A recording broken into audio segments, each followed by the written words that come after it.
Okay, we'll just proceed with what we were saying. Ouch.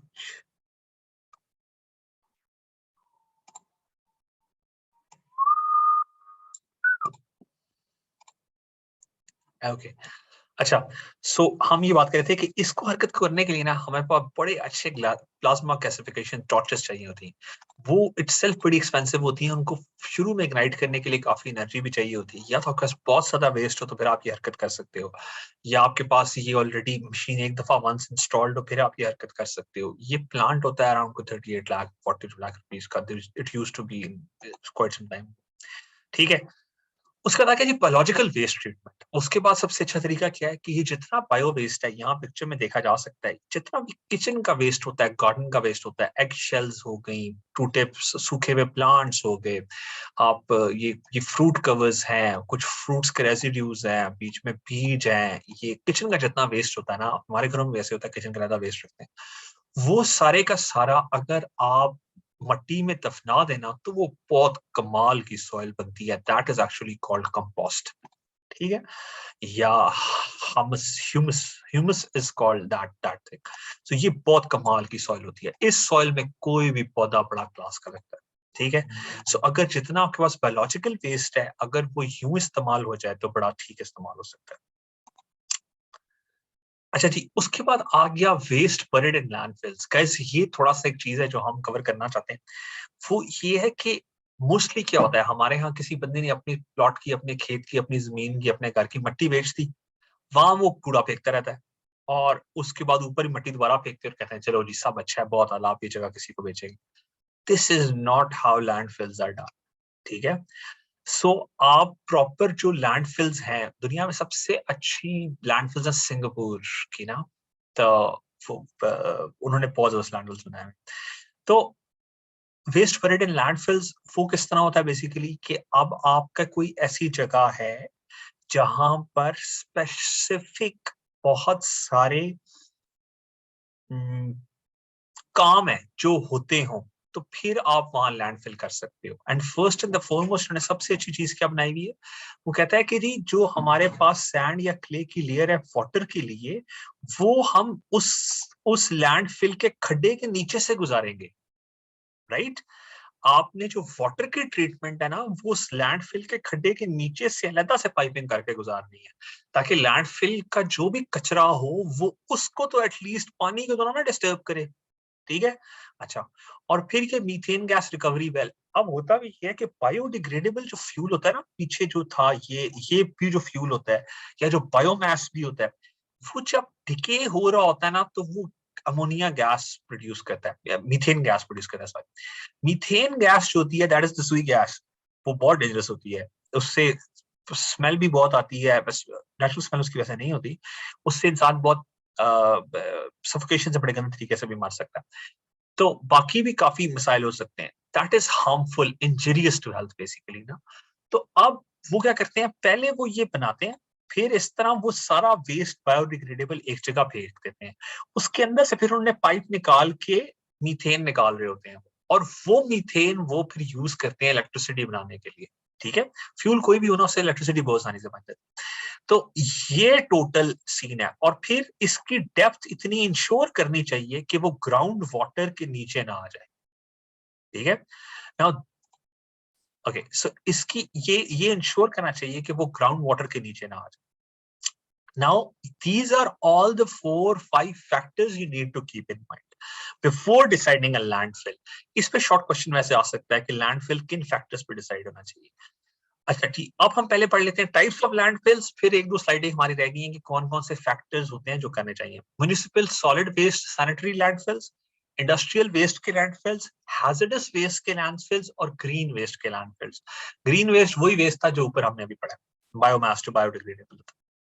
Industrial का अलग होना चाहिए, हैजर्ड्स का अलग, म्युनिसिपल कमेटी का अलग होना चाहिए। म्युनिसिपलिटी सैनिटरी इन सेंस के जो सैनिटेशन के जो सीवेज के जो मसले होते हैं। गाइस ये स्लाइड है, ये आपने थोड़ा सा ज़हन में रखनी है, ये काफी इंपॉर्टेंट है।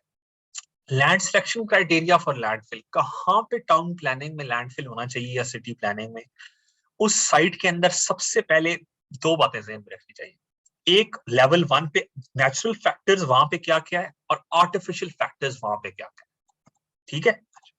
नेचुरल फैक्टर्स में क्या हो सकता है कि वो जगह कहीं ऐसी फिजिकली लोकेटेड हो कि वहां पर लोगों की एक्सेस कम हो, लोग वहां ना जाते हो, या वहां पर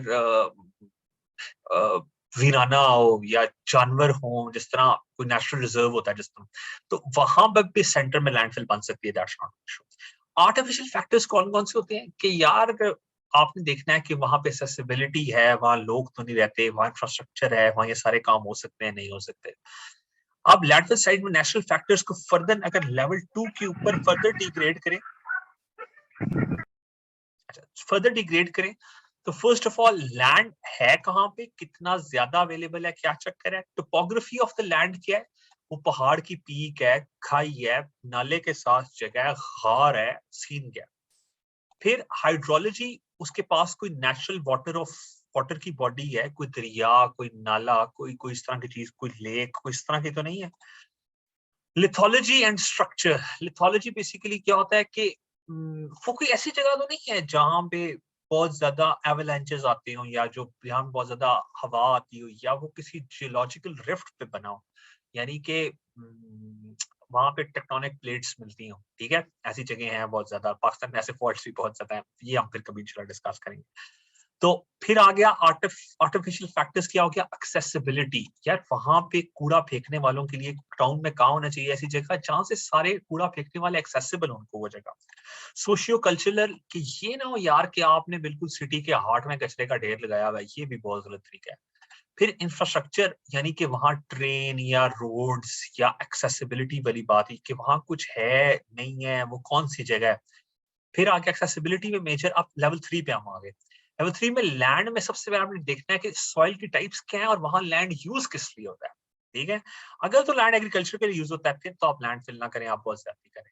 हाँ, अगर वहां पे कोई अम्यूजमेंट पार्क है, सोचे, इमेजिन करें कि बहुत सारा कचरा हो और वो हम कहीं दबा दें, राइट, बहुत बड़ी सी जगह पे, और उसके ऊपर अम्यूजमेंट पार्क बना दो, दैट्स एब्सोल्युटली फाइन, ठीक है। एक बड़ी इंटरेस्टिंग फैक्ट बताता हूँ। नेस्ट का H12 में जो कैंपस है ना, पूरे सेक्टर पे कैंपस है, it's a beautiful campus, I was also student. तो वो लैंडफिल पे बना हुआ है, वो ट्रैश की जगह थी, वो वहां पे कचरा फेंकते थे लोग, उसके ऊपर उन्होंने सॉइल की लेयर्स फेंकी और उन्होंने उसके ऊपर पूरा नेस्ट बना दिया है, और वो बिल्कुल सही चलता है, ठीक है। So that can be one of the factors कि यू कैन डू दिस। और वो लैंड यूज किस लिए होता है, ये ज़हन में रखना। उसके बाद टोपोग्राफी की आगे की, यार एलिवेशन कितनी है, या वो स्लोप उसकी कितनी है, या वहां बर्फ पड़ती है या नहीं पड़ती, या क्या होता क्या।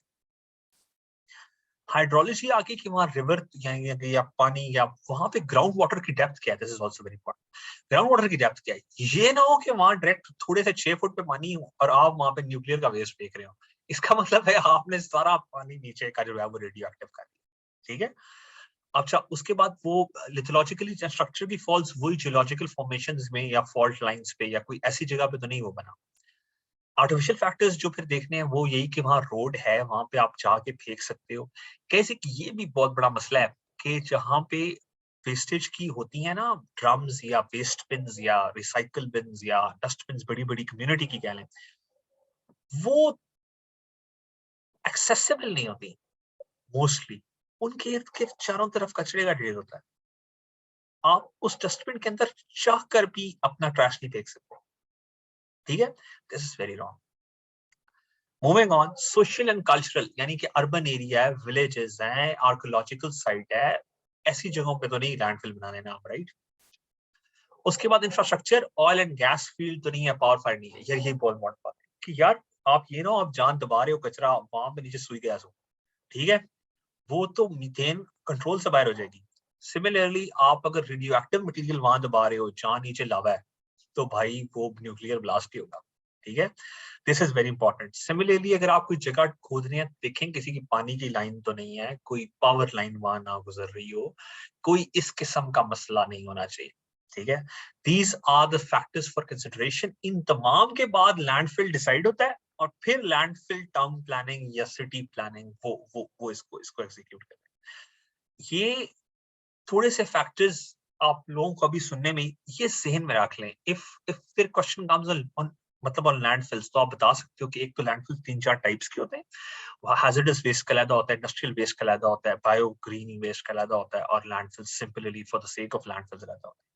और उनको डिसाइड करते हुए ये 3-4 फैक्टर्स होते हैं, जो 3-4 लेवल के फैक्टर्स होते हैं, डिसाइड करने चाहिए। नेचुरल फैक्टर्स उनके अंदर ये मेजर चीजें हैं, आर्टिफिशियल फैक्टर्स उनके अंदर ये मेजर चीजें हैं, ठीक है। Some of them should be under your understanding. That's pretty much it for the land. And then we have the noise pollution, which we are going to study tomorrow exactly at 8, because it's almost 10. In the time, you can ask any question from solid waste management, land pollution, as well as water pollution. Hey guys, the floor is yours.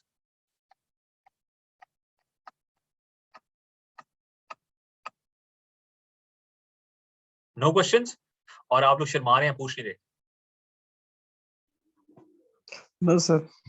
Sir ये actually जब landfills किए जाते हैं तो इससे जब उसके ऊपर बिल्डिंग बनाएंगे तो उसकी बेस से सर ये स्ट्रांग नहीं होगी ना सर? Yes, you are मतलब very right, absolutely right. But अब इस तरह करते हैं लोग ना कि जो ग्राउंड्स रखने हो ना, अब जो नस्ट ने डिजाइन की थी ना आर्किटेक्ट ने, उसने स्पेशल देखा था लैंडफिल्स कहाँ का है, ठीक है। उसने जहां पे ज्यादा कचरा है ना, उन चीजों को ग्राउंड बना दिया हुआ है। फुटबॉल फील्ड्स और basketball fields and cricket stadiums, so much so एक जगह थी उससे बिल्डिंग नहीं बन सकती थी, तो जनरल साहब ने वो हॉर्स एंड सैडल क्लब बनाया हुआ है, वहां हम राइडिंग करते थे, ठीक है। और नस्ट के स्टूडेंट थे तो आप मतलब ऑलमोस्ट फ्री होता 8 से पहले।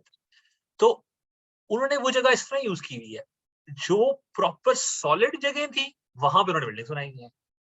सो इस तरह बड़ा अच्छा मिक्स एंड मैच बन सकता है। फर्स्ट करो कोई लैंडफिल साइट हो, उस पे आप नॉर्मल पार्क बना लो, दैट्स इट। उसके ऊपर मिट्टी फेंक, कंस्ट्रक्शन ना करो, लोग आया करें, वॉक किया करें, दैट्स ऑल, ठीक है।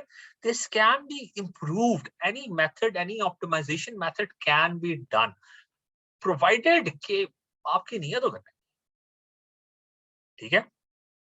Any other question? Sir because आपकी नीयत है ना, इंशाल्लाह, if you guys हम ना Hira, if you come into power, would you consider these factors while deciding any town planning and right? Inshallah guys, best of luck. I'll upload all the 3 lectures, previous 2 lectures की भी uploads हैं, वो भी links मैं share करता हूँ। And alhamdulillah, as I'm feeling very better, we'll meet tomorrow 8 o'clock. We'll start with noise pollution, or we'll solve something of general ability for, again, on the similar pattern, 40 minutes के 2 questions होंगे, और जो काम रह जाएगा हम 3rd lecture सा करके, छोटी सी क्लास करके, तो वो जरूर कवर करेंगे, ठीक है। Because right now that is more true than for the Prime Minister and ourselves. We are out of time. We have to do something in the given time. With this high note, thank you so much guys for coming. Kamna, Khizr and Hira. We'll inshallah upload the lectures, and then if there are any questions, you can guys ask on WhatsApp if you see again, if you have time and stuff. Okay? Thank you so much for coming. Allah Ta'ala आप सबको आसानियां अता करे और आसानियां तकसीम करने का शर्फ अता करे। Thank you so much. Allah Hafiz. आमीन सर, अल्लाह हाफिज।